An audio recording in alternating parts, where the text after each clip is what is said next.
আপনার রাস্তার মধ্যে গাড়ি আটকাবেন কেন? আপনার এই অর্ডার কে দিছে? টিউনো স্যার দিয়ে গেছে বলেন না টিউনো স্যার আপনার গাড়ি আটকান কেন?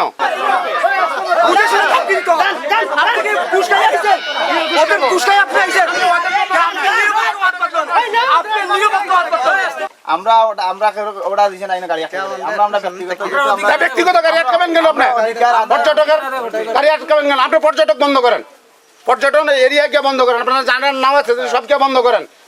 আপনারা পর্যটকরা হয়রানি করবেন কেন? এটা কি আপনাদের? আমরা পর্যটকরা কোনো এই রাতারগুল কি আপনাদের? পর্যটকরা আমরা স্যার কোনো হয়রানি করাম না।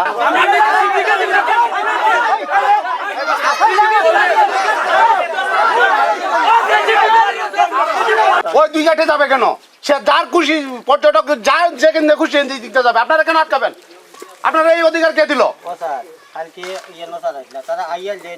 ইয়েনো স্যার যদি শিল মারিয়ে দিয়ে থাকে কিংবা ওই ঘাটে শিল মারিয়ে দিয়ে থাকে এটা বলেন যে পর্যটককে আটকানোর জন্য বলে গেছে টিউনো স্যারে, এই বক্তব্য দেন না কেন আপনাদের?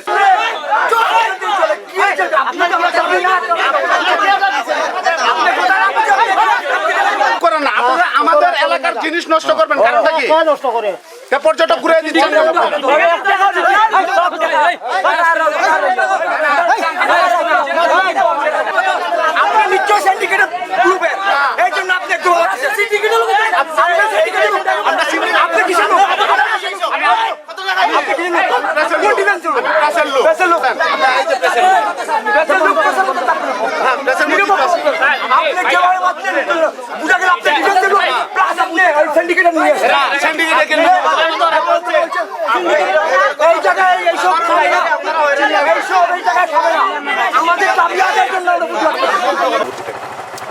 আমরা তো আসছিলাম অনেক আশা নিয়ে, অনেক দূর থেকে, ঢাকা থেকে আসছি বন্ধুরা মিলে প্লেসটা দেখতে। এখন আসার পরে দেখলাম যে আমাদের দায়িত্ব দেওয়া হচ্ছে না, এর থেকে তো আমাদের মনক্ষুণ্ণ হইলাম আর কি, আসলে আশাহত হইলাম।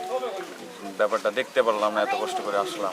আমরা গরিব মানছে স্যার, আমরা নৌকা বানাইছি, এই ঘাটটা নিজে পরিচালনা করিয়া, নিজে বাগ বাটুরা করিয়া, মাটি কাজ করিয়া, এর বাদে আমরা সরকার থাকি 1 কোটি টাকা দিয়া আমরা রাস্তাটা RCC ঢালাই করছি। এই ঢালাই করার কারণে আমরা এলাকার অনেক যাত্রী টুটি স্যার, আমরা গরিব মানুষ অনেকে আমরা জীবিকা প্রাণ, আমরা করোনা লকডাউন মনে করছি না, আমরা নৌকা পাই আমরা চলতাম পারছি স্যার। আজকে এই ফকরেমবারে আমরা রে আজ বাক্কা কতদিন থেকে ওলা করে দিয়ে একবার লাগাইছিল বেজাল যে তারে ইউনিয়ন মেম্বার হিসাবে তারে টাকা আমরা প্রতি সপ্তাহ 5,000 10,000 টাকা দেওয়া লাগে। এই সমস্ত জিনিসের কারণে আমরা নৌকার মালিক হলে কইছি না, আমরা মুরব্বী হলে তারে আবার কিয়র টাকা দিতাম। এই না দেওয়ার কারণে আমরা নৌকাখানায় দেখুক স্যার, আমরা খুব অবস্থাটা খারাপ, অসহায় মানুষ। আমরা একবার কইতে পারলে আমরা বাড়ি গরু নাই স্যার। এল্লা দেহ কাজ 2টা দিন থাকি ইকানো রাত মানুষ ফাটাইয়া বান কাটাইয়া রাখছে হুকনা ভালাইয়া। এর মাঝে স্যার আজকে রাস্তাত ব্রিগেড দিয়া আমরা মানুষ সব ফিরাইয়া দেয় স্যার। দয়া করি আপনারা কোনটা আইনগত তাকিয়া থাকে, একটা জরুরি অবস্থায় বৃহত্তর আপনারা অ্যাকশন নৌকা, নইলে আমরা গরিব মানুষের উপায় নাই। আমরা এই দেশের নাগরিক থাকি না, আমরা রে যে চাকানো আপনারা ফাটাই দুকা, নইলে আপনারা এইগুলো রাতারগুল সোয়াম ফরেস্টে আমরা সর্বমোট 150টা নৌকা আছে। মানে এখানে প্রায় 8 বছর থেকে আমরা নৌকা পাইতে আছি।